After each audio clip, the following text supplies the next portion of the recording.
കാസർഗോഡ് ചെറുവത്തൂർ ദേശീയപാതയിലെ വെള്ളക്കെട്ടിന് കാരണം റോഡിന്റെ അശാസ്ത്രീയ നിർമ്മാണമെന്ന് നാട്ടുകാർ. മട്ടലായി പ്രദേശത്ത് ദേശീയപാതയിൽ വലിയ വിള്ളലുകൾ കണ്ടതിന് പിന്നാലെയാണ് വേനൽ മഴയിൽ റോഡ് കുളമായത്. അതേസമയം ദേശീയപാതയിലെ വിള്ളലിൽ കലക്ടർ നിയോഗിച്ച ഉദ്യോഗസ്ഥ സംഘം പരിശോധനാ റിപ്പോർട്ട് കൈമാറി.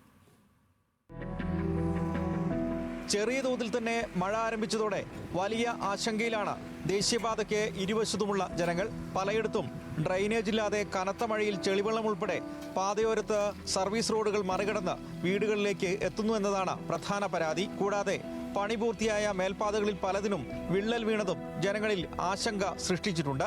മഴ പെയ്തുണ്ടാകുന്ന വെള്ളക്കെട്ട് പരിഹരിക്കാൻ ശാസ്ത്രീയമായ യാതൊരു മാർഗവും സ്വീകരിച്ചിട്ടില്ല. രൂപപ്പെട്ട വെള്ളക്കെട്ട് തൊഴിലാളികളെ ഉപയോഗിച്ച് കോരി മാറ്റിക്കുകയാണ് നിർമ്മാണ കമ്പനി. നിർമ്മാണത്തിന് അപാകത മൂലം വാർത്തകളിൽ ഇടം നേടിയ മട്ടലായി ദേശീയപാതയിലാണ് ഈ കാഴ്ചയുമെന്നത് കാര്യത്തിന്റെ ഗൗരവം വർദ്ധിപ്പിക്കുന്നു. പുതിയ പാതയുടെ പല ഭാഗങ്ങളും താഴ്ന്നിരിക്കുന്നതിനാൽ റോഡിൽ വലിയ തോതിൽ വെള്ളം കെട്ടിക്കിടക്കുകയാണ്. അരികുഭിത്തിയിലെ ഡ്രൈനേജ് ഹോളിലൂടെ സ്വാഭാവികമായും സർവീസ് റോഡുകളിലേക്ക് ഒഴുകിപ്പോകേണ്ട വെള്ളമാണ് ഇത്തരത്തിൽ കോരി മാറ്റേണ്ടി വരുന്നത്.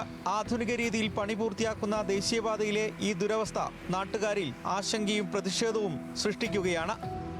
ന്യൂസ് മലയാളം, കാസർഗോഡ്.